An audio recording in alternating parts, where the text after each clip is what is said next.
وہ مسلم لیگ نون کے ٹکٹ پر الیکشن جیت چکے ہیں، لیکن پیپلز پارٹی کا یہ الزام ہے کہ وہاں پر ٹھپے لگا کر فاروق قادر صاحب کو جتوایا گیا۔ تو کیا آپ اوورسیز سے اسپیشل ٹھپے لگانے کے لیے یہاں تشریف لائے تھے یا یہ صرف الزام کی حد تک ہے؟ ہر بندہ یہ سوچ رہا ہوتا ہے کہ مجھے یہ سیٹ مل جائے یا میری ایڈجسٹمنٹ ہو جائے، تو اس طرح ہو نہیں سکتا۔ مڈل ایسٹ کی بات کریں تو ریمیٹنس کا آپ تھوڑا سا دیکھ لیں، سب سے زیادہ ریمیٹنس جو پاکستان میں آ رہا ہے وہ مڈل ایسٹ سے آ رہا ہے۔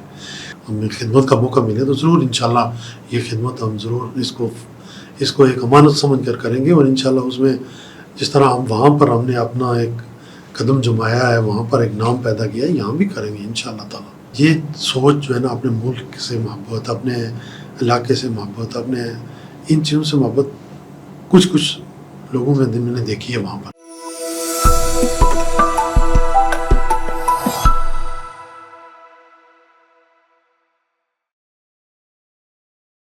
السلام علیکم، آپ دیکھ رہے ہیں وی نیوز، میں ہوں غلام مصطفیٰ ہاشمی۔ ہمارے ساتھ آج موجود ہیں حاجی احسان دانش صاحب، اوورسیز کشمیری رہنما ہیں، مسلم لیگ نون کے ساتھ ان کا تعلق ہے۔ ان سے آج ہم جانیں گے کہ ان دنوں ایک بیانیہ بنایا جا رہا ہے کہ آزاد کشمیر میں جو ہے وہ جو اوورسیز جو کشمیری ہیں وہ آزاد کشمیر کے موجودہ نظام جو ہے اس سے مایوس ہو چکے ہیں، لیکن حاجی احسان دانش صاحب اوورسیز سے اسپیشل تشریف لائے یہاں پر، مسلم لیگ نون کے امیدواروں کی انہوں نے کیمپین چلائی۔ حاجی احسان دانش صاحب آپ کا بہت بہت شکریہ۔ سر، ہم سن رہے ہیں کہ اوورسیز جو کشمیری ہیں سسٹم سے مایوس ہو چکے ہیں، لیکن آپ وہاں سے اسپیشل آپ یہاں پر آئے، الیکشن کیمپین چلائی، ہمیں آپ نظر آتے رہے فاروق قادر صاحب کے حلقے میں، دیگر حلقوں میں بھی۔ اگر آپ مایوس ہیں تو پھر آپ یہاں پر کیوں آئے اس کے لیے اسپیشل؟ کیونکہ آپ کو نہ تو آپ کو کوئی اسکیم چاہیے، نہ نوکری چاہیے۔ اعوذ باللہ من الشیطان الرجیم، بسم اللہ الرحمن الرحیم۔ سب سے پہلے غلام مصطفیٰ صاحب میں آپ کا انتہائی مشکور ہوں، اور وی نیوز کا بھی، کہ انہوں نے مجھے ٹائم دیا کہ میں اپنے ویوز جو ہے اپنے سامعین کے سامنے رکھ سکوں۔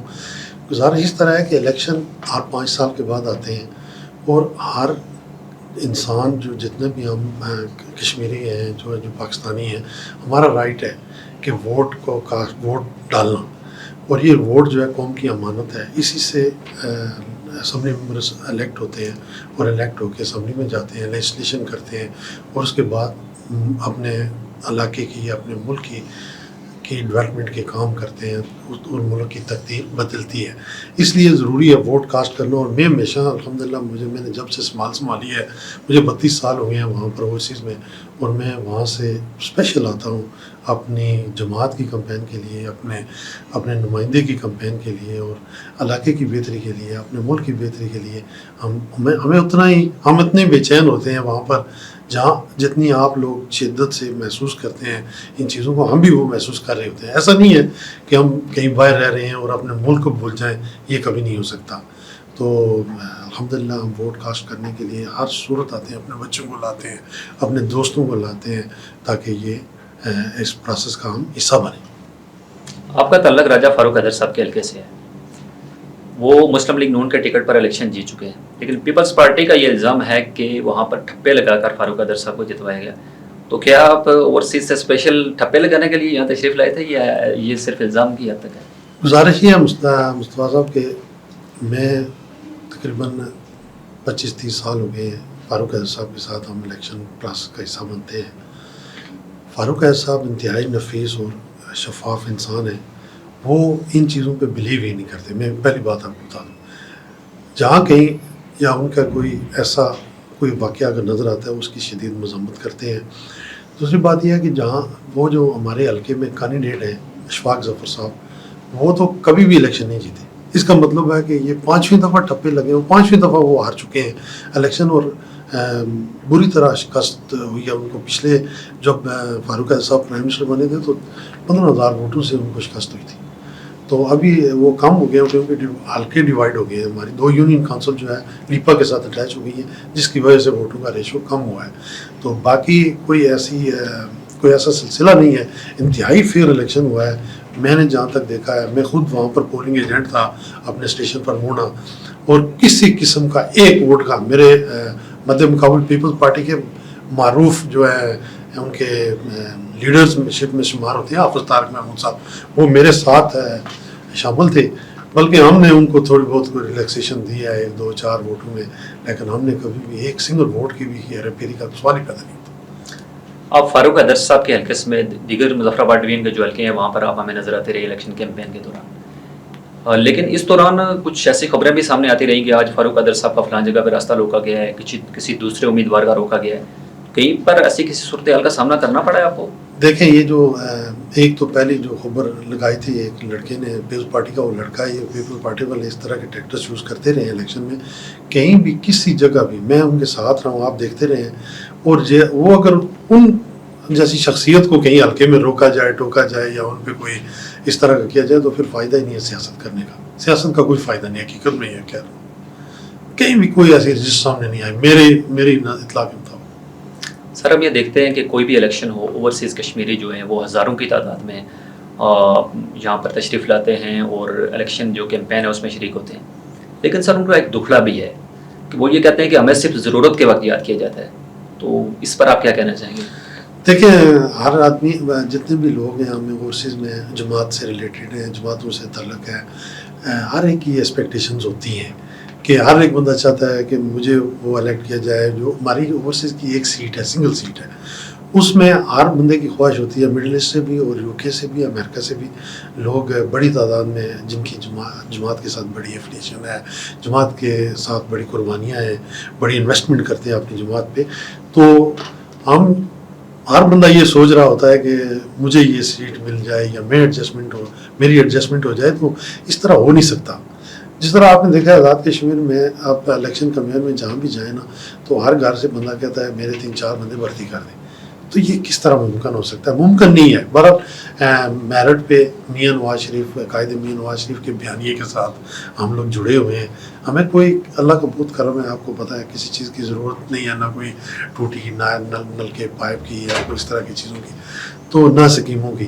تو ہم صرف ان کے کاز کے ساتھ جڑے ہوئے ہیں جو وہ کام کر رہے ہیں پاکستان کے لیے, جو انہوں نے کیا ہے. یعنی جس طرح پاکستان کو ایٹمی قوت بنایا, وہ ایک ایسا موقع تھا کہ وہ ہمارے دلوں سے وہ چیز جا نہیں سکتی, کیونکہ پاکستان کو ناقابل تسخیر بنا دیا ایٹمی دھماکے کر کے. تو وہ چیز, وہ کریڈٹ ہے میاں نواز شریف کو جو جاتا ہے. اور دوسرا, جب آزاد کشمیر میں حکومت بنی پچھلی دفعہ نواز شریف کی, تو انہوں نے ہمارا بجٹ 9 ارب سے بڑھا کر 22 ارب کر دیا, اور کشمیر کونسل کا خاتمہ بھی کیا انہوں نے کیا, اور 10 ارب جو کشمیر کونسل کا تھا وہ بھی ہمارے اس میں ایڈ ہو جاتا ہے. اس طرح ہمارا بجٹ ابھی 32 ارب روپیہ بن گیا, 9 ارب سے 32 ارب. اور آزاد کشمیر میں جتنی بھی ڈیولپمنٹ ہو رہی ہے, تعمیر و ترقی ہو رہی ہے, اس میں نواز شریف کو اگر بھلا دیا جائے تو میں سمجھتا ہوں بہت بڑی زیادتی ہوگی. یہ ان کا بہت بڑا احسان تھا کشمیری قوم پہ. اور ابھی جب لاسٹ ٹائم وہ مظفر آباد تشریف لائے تو انہوں نے پھر بھی کہا کہ میں اس بجٹ کو دگنا کروں گا. تو اگر یہ 10 گنا کروں گا, اگر یہ 10 گنا ہو جاتا ہے تو آپ دیکھیں گے انشاءاللہ ہمارا کشمیر جو ہے پیرس بن جائے گا. اس میں اگر پراپر طریقے سے کام کیا جائے یا ایک بین کے ساتھ کام کیا جائے, سسٹم سے کام کیا جائے, تو ہمارا کشمیر انشاءاللہ کسی بھی علاقے سے کم نہیں ہوگا. اوورسیز کشمیری اور پاکستانی ملکی معیشت اور سیاست میں انتہائی اہم کردار ادا کرتے ہیں. آپ کے نزدیک اوورسیز کا سب سے بڑا مسئلہ کیا ہے, اور اس کے حل کے لیے کوئی آپ کے پاس تجویز ہو؟ دیکھیں, جو اقدامات حالیہ پچھلی دفعہ جو کنونشن ہوا ہے چیف آف آرمی اسٹاف کی قیادت میں اور وزیر اعظم پاکستان کی قیادت میں, جو یہاں پر ایک بڑا کنونشن ہوا تھا, اس میں بڑی تعداد میں کشمیری اور پاکستانیوں نے شرکت کی تھی. اس میں جو انہوں نے ہمارے لیے چینج لائی ہیں, یعنی آن لائن ہمارے لیے جو سب سے بڑا مسئلہ تھا ہماری جو یہاں پر پراپرٹیز وغیرہ ہوتی تھیں, ان کے زیادہ مسائل تھے کہ ان پہ جو کوئی رشتہ دار ہیں, کوئی دوسرے لوگ ہیں, قبضہ کر لیتے تھے. تو 1 ونڈو آپریشن انہوں نے شروع کیا ہوا ہے ابھی, الحمدللہ وہ بڑی کامیابی سے چل رہا ہے. پھر گرین چینل کا کیا انہوں نے, ہماری یونیورسٹیز میں کوٹا بڑھا دیا, کالجز میں کوٹا بڑھا دیا, ملازمتوں میں اوورسیز کا کوٹا بڑھا دیا. تو یہ بڑا ایک اچھا قدم تھا جس کی وجہ سے ہماری کافی ساری پریشانیوں میں کمی واقع ہوئی ہے. تو دوسرا مڈل ایسٹ میں ایک سب سے بڑا مسئلہ ہے سکولز کا. سکولز بہت کم ہیں اور تعداد بہت زیادہ ہے, جس کی وجہ سے بچوں کو ایڈمیشنز میں بڑا پرابلم ہو رہا ہے, بڑا پرابلم. بے شمار دفعہ ہم نے متعلقہ احباب اختیار سے بھی بات کی ہے, بس انہوں نے تسلیاں دی ہیں. تو اس پر میں چاہتا ہوں کہ میاں محمد نواز شریف یا شہباز شریف صاحب کو یہ اس پر غور کرنا چاہیے. تو اس لیے حکومت پاکستان سے گزارش ہے کہ وہاں اسکولوں کی تعداد بڑھائے, اس کو پرائیویٹ پرائیویٹائزیشن کی طرف بھی لے جا سکتے ہیں، یعنی لوگوں کو اجازت دیں وہ پرائیویٹ اسکولز بھی کھولیں تاکہ یہ پرابلم کم از کم سالو ہو۔ اور دوسرا سب سے بڑا پرابلم ایک اور بھی آ رہا ہے جو موبائل کا ہے، ابھی انہوں نے کر دیا ہے 6 ماہ کے لیے یا 2 ماہ کے لیے، لیکن پھر بھی اسٹل پرابلم آ رہے ہیں، کیونکہ ایک موبائل جو آپ لے کے آ رہے ہیں تو دوسری دفعہ اس کو لے کے آئیں گے تو وہ دوسرا نیا موبائل لے کے آئیں گے، وہ پرابلم کرے گا۔ تو یہ سب سے بڑا مسئلہ ہوتا ہے، اوورسیز والے لوگ جو آتے ہیں فیملی سے ڈسکنیکٹ ہو جاتے ہیں، تو اس کے حل کی طرف بھی میں گزارش کروں گا ان کو کہ یہ کرنا چاہیے۔ سر، آزاد کشمیر اسمبلی میں اوورسیز کی ایک نشست ہے، کسی بھی پارٹی کی حکومت آئے، مسلم لیگ نون ہو، پیپلز پارٹی ہو، تو ان کی نظر ہمیشہ برطانیہ کی طرف ہوتی ہے، گلف والوں کو بہت کم ہی پوچھا جاتا ہے، تو اس پر پارٹی سے آپ کو کوئی شکوہ ہو یا اس پر کوئی تجویز آپ دینا چاہیں کہ گلف والوں کے لیے کوئی الگ نشست رکھ لی جائے؟ دیکھیں، اتفاق کی بات ہے، میری آج بھی امیر مقام صاحب سے ملاقات ہوئی ہے، میں نے ان کو یہی جو ہے مینشن کیا ہے، بلکہ ڈاکٹر مصطفیٰ بشیر صاحب وہاں موجود تھے، شفقت صاحب موجود تھے، میں نے کہا ہے کہ سر بہت زیادتی ہو رہی ہے مڈل ایسٹ والوں کے ساتھ، جبکہ وہاں پر صرف آپ اگر مڈل ایسٹ کی بات کریں تو ریمیٹنس کا آپ تھوڑا سا دیکھ لیں، سب سے زیادہ ریمیٹنس جو پاکستان میں آ رہا ہے وہ مڈل ایسٹ سے آ رہا ہے۔ تو اس بنیاد پر میں نے کہا جی آپ ہمیشہ ہمیں اگنور کرتے ہیں تو یہ سیٹ جو ہے یو کے یا یورپ یا اس طرح چلی جاتی ہے، تو ان لوگوں کو کیوں آپ ان کے ساتھ کیوں زیادتی کرتے ہیں؟ تو انہوں نے تسلیم کیا کہ یہ واقعی زیادتی ہے اور میں اس کا ضرور مداوع کروں گا۔ انہوں نے وعدہ کیا مجھ سے کہ ہو سکتا ہے ٹیکنوکریٹ میں نہ کوئی ایڈجسٹ ہو سکے، لیکن مزید کسی اچھی جگہ میں ان کو مڈل ایسٹ کو نمائندگی ضرور دوں گا۔ تو انشاءاللہ مجھے امید ہے ہوپ فلی کہ امیر مقام صاحب بہت اچھے وین کے انسان ہیں، بات سننے والے ہیں، اور ان کے ساتھ جو آزاد کشمیر کے معاملات کو دیکھ رہے ہیں رانا ثناء اللہ صاحب، وہ بھی بہت ماشاءاللہ لائق فائق انسان ہیں۔ اور اس دفعہ جو آزاد کشمیر میں جو پیپل پارٹی کا جو واویلا آپ سن رہے ہیں نا، یہ ان 2 لوگوں کی کامیابی اور کارکردگی اور ان کی محنت کی وجہ سے ہے۔ انہوں نے آزاد کشمیر میں اس دفعہ جتنی محنت کی ہے، میں نے اپنی زندگی میں کبھی ممبر کشمیر وزیر امور کشمیر کو کبھی اس طرح ایک حلقے میں ایک گاؤں میں جاتے ہوئے نہیں دیکھا ہے۔ وہ اس دفعہ انہوں نے بہت زیادہ اسٹرگل کی ہے اپنی پارٹی کو آگے لانے کے لیے، لوگوں کے مطلب ڈیولپمنٹس وغیرہ جتنے بھی انہوں نے وعدے کیے ہوئے کہ اس طرح ہم جب اگر گورنمنٹ بن گئی تو ہم اس کو انشاءاللہ کشمیر کو پنجاب کی سطح پر لے کے آئیں گے۔ تو ہوپ فلی کہ انشاءاللہ نیکسٹ جو ہم بھی پنجاب کا خواب دیکھ سکیں، پنجاب جس طرح ترقی کر رہا ہے مریم نواز شریف صاحبہ کی قیادت میں، تو اللہ پاک کرے بہتر ہو ہمارے ملک کے لیے، جو بہتر ہو۔ سیٹ کا جہاں تک تعلق ہے یہ جماعت کا فیصلہ ہوتا ہے، ہم اس کے آگے سر خم تسلیم کرتے ہیں، ہمیں کوئی اتنی بڑی خواہش نہیں ہے۔ یہ اس میں ایک اور مسئلہ بھی ہوتا ہے مصطفیٰ بھائی کہ بڑا ٹائم دینا پڑتا ہے لوگوں کو، ادھر جب تک انسان مکمل ادھر نہ رہے تو چیزیں کافی ساری خراب ہو جاتی ہیں۔ ہم بزنس کرتے ہیں وہاں پر، تو یہاں بھی ٹائم دینا وہاں بھی دینا، یہ اس سے کافی ساری بزنس خراب ہو جاتا ہے۔ جن لوگوں نے پہلے میرے دوست 1-2 کر چکے ہیں وہ واللہ خراب ہوئے، انہوں نے اپنا بزنس تباہ کیا۔ تو ابھی بھی میں چلیں، اللہ تعالیٰ کی ہر کام میں بہتری ہوتی ہے، ہم اسی امید کے ساتھ ہیں کہ کبھی بھی انشاءاللہ جب بھی ہماری قیادت نے اسے حل سمجھا تو وہ ضرور ہمیں یہ ذمہ داری سونپیں گے۔ سر، آپ اوورسیز میں ایک معروف بزنس مین ہیں، آزاد کشمیر میں سرمایہ کاری کے بے پناہ مواقع موجود ہیں لیکن سرمایہ کاری ہو نہیں رہی، تو اگر جماعت کی جانب سے آپ کو ایسا کوئی کردار دیا جاتا ہے تو آپ وہ قبول کر لیں گے؟ اور دوسرا سر یہ بتائیں کہ سرمایہ کاری کی راہ میں سب سے بڑی جو رکاوٹ ہے وہ کیا ہے آزاد کشمیر میں؟ دیکھیں، ہم باہر ملکوں میں جا کے کیوں اپنی انویسٹمنٹ کرتے ہیں؟ وہ اس لیے کرتے ہیں کہ وہاں پر سیکیورٹی کے معاملات بہت زبردست ہیں۔ یہاں پر میں ایک آپ کو چھوٹی سی مثال دوں کہ پچھلے عرصے میں نے ایک کمپنی انڈوز کی رجسٹر کروائی، تو وہ میں نے جب پارٹیسپیشن شروع کر دی اس میں ٹینڈرز میں، تو وہاں پر یہاں کے جو مقامی لوگ تھے وہ میرے ساتھ بہت ناراض ہو گئے، یہاں تک کہ انہوں نے مجھے بہت دھمکیاں دیں، مجھے اس حد تک کہا کہ اٹھا کے دریا میں پھینک دیں گے۔ تو اس حد تک آپ مجھے بتائیں کہ جب تک کسی کی سیکیورٹی نہیں ہوگی وہ اپنے بچوں کی رسک کیسے لے گا؟ بچوں کو دھمکیاں، اور اس طرح انسان یہی بہتر سمجھتا ہے کہ جہاں پر سیفٹی ہے، وہاں پر جہاں پر لا اینڈ آرڈر کی سچویشن ٹھیک ہے وہاں پر انویسٹمنٹ کی جائے۔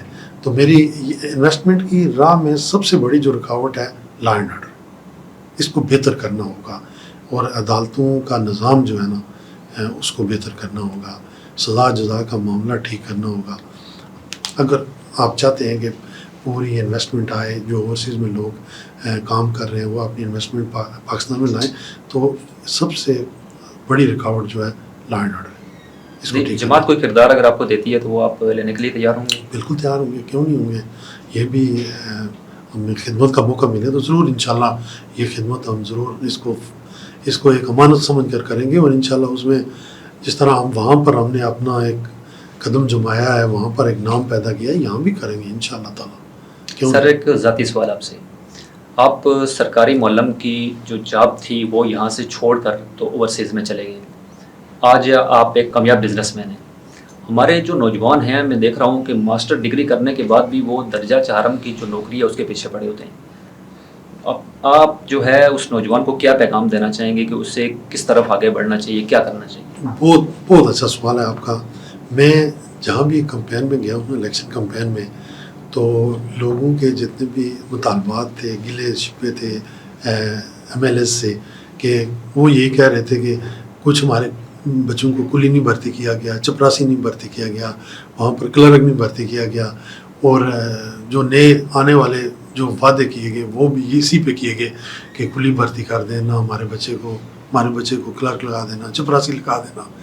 مجھے بہت دکھ ہوتا ہے ان چیزوں سے، باخدا میں سے ہی کہہ رہا ہوں۔ میں جب جاب چھوڑ کے گیا، میں ایک کچھ قرض لے کے لوگوں سے میں یہاں سے نکلا، ایک اس امید کے ساتھ کہ میں اپنی محنت کروں گا۔ میں ایک مڈل طبقے سے تعلق رکھتا تھا، تو اللہ پاک نے بڑی مدد کی اور ایک رسک لیا۔ اور میں چھوٹی سی اور بات ایڈ کرتا ہوں کہ جب میں یہاں سے جانے سے پہلے میں نے کیا کیا کہ میں نے 2-3 مہینے ایک ٹیلر میرے دکان میں کرایہ دار تھا، اس کے ساتھ میں نے ٹائم سرو کیا۔ پھر ایک دوست تھا میرا فوٹوگرافر تھا، اس کے ساتھ میں نے تھوڑا سا ٹائم سپینڈ کیا کہ میں یہ چاہتا تھا کہ چلیں یہ چیز اگر نہ ہو سکی، ڈرائیونگ میں سیکھ لی میں نے، تو میں چاہ رہا تھا کہ ڈرائیونگ میں کامیاب نہ ہو سکا تو میں ٹیلرنگ کی طرف آ جاؤں گا، ٹیلرنگ میں نہ اگر کامیاب ہو سکا تو میں فوٹوگرافی کی طرف آ جاؤں گا۔ تو اس لیے میری گزارش ہے تمام لوگوں سے کہ یہ اپنے بچوں کا فیوچر سیو کریں اور ان کو ٹیکنیکل ایجوکیشن کی طرف لے کے جائیں۔ چھوٹے چھوٹے کورسز ہیں، یہ سرویئر کے کورسز ہیں، سیفٹی کے کورسز ہیں، کیمرہ مین کے ہیں، اور ٹیلرز کے ہیں۔ یہ چھوٹی چھوٹی چیزیں جو 2-4 مہینے میں آپ ان کو بچے کور کر لیتے ہیں، کوئی اتنا بڑا ایشو نہیں ہے۔ لیکن آپ ایک بچے کو جا کے کلی بھرتی کر لیتے ہیں 30,000 تنخواہ پہ، ساری زندگی وہ بیچارہ جب ریٹائر ہوگا اس کو 2-4-5 لاکھ روپیہ یا 10 لاکھ مل جائے گا، اس سے کیا بنے گا اس کا؟ تو اس طرح ہماری جو ہے معاشرہ جو ہے نا نیچے چلا جا رہا ہے، نیچے جا رہا ہے، ڈیپتھ کی طرف جا رہا ہے۔ تو اس سے بچانے کے لیے آپ اپنے بچوں کو ٹیکنیکل ایجوکیشن کی طرف لے کے جائیں، 6 ماہ کے کورس کروا دیں۔ جہاں میری ضرورت ہوگی آپ میرے ساتھ رابطہ کر سکتے ہیں۔ کوئی ٹیکنیکل بچہ ہو، میں اس کو فری آف کاسٹ تو نہیں کہہ سکتا، لیکن کچھ تھوڑے سے اپنا اخراجات میں وہاں لے کے جا سکتا ہوں انشاءاللہ تعالیٰ۔ سر آخری سوال، 14 اگست کا دن ہو یا 23 مارچ، آپ ہمیں اوورسیز میں پاکستان سے متعلق کوئی بھی پروگرام ہو، آپ ہمیں وہاں پر نظر آتے ہیں۔ کچھ لوگ ہیں ان دنوں آزاد کشمیر اور مقبوضہ کشمیر کو وہ ایک ہی پلڑے میں تول رہے ہیں، برابر قرار دے رہے ہیں، ایسے لوگوں کے لیے آپ کیا کہنا چاہیں گے؟ دیکھیں ہر بندے کی سوچ جو ہے نا مختلف ہے۔ وہاں پر کمیونٹی میں ہمارے ساتھ ہزاروں لوگ گئے ہیں، آئے ہیں، آتے ہیں، جاتے ہیں، لیکن یہ سوچ جو ہے نا اپنے ملک سے محبت، اپنے علاقے سے محبت، اپنے ان چیزوں سے محبت کچھ لوگوں میں نے دیکھی ہے۔ وہاں پر لوگ کوشش کرتے ہیں کہ اپنے کام سے کام رکھو، ان چیزوں میں کم لوگ دلچسپی لیتے ہیں، لیکن الحمدللہ ہم نے پوری کوشش کی ہے۔ جتنے ایونٹس ہوتے ہیں ہمارے، 14 اگست ہے، 23 مارچ ہے، ہمارے کشمیر کے جتنے بھی ڈیز ہیں ان کو بہت اچھے طریقے سے ہم سیلیبریٹ کرتے ہیں اور آرگنائز کرتے ہیں، پورا آرگنائز کرتے ہیں۔ ہم اپنی اس میں انویسٹ بھی کرتے ہیں، پرائیویٹ پروگرام بھی کرتے ہیں اس میں۔ وہ اس لیے کہ اپنے ملک سے محبت ہے، ہمارا ملک ہے تو ہم ہیں۔ احسان دانش صاحب، آپ ہمارے اسٹوڈیو میں تشریف لائے، ہمیں وقت دیا، آپ کا بہت بہت شکریہ۔ ناظرین پھر ملاقات ہوگی، اللہ حافظ۔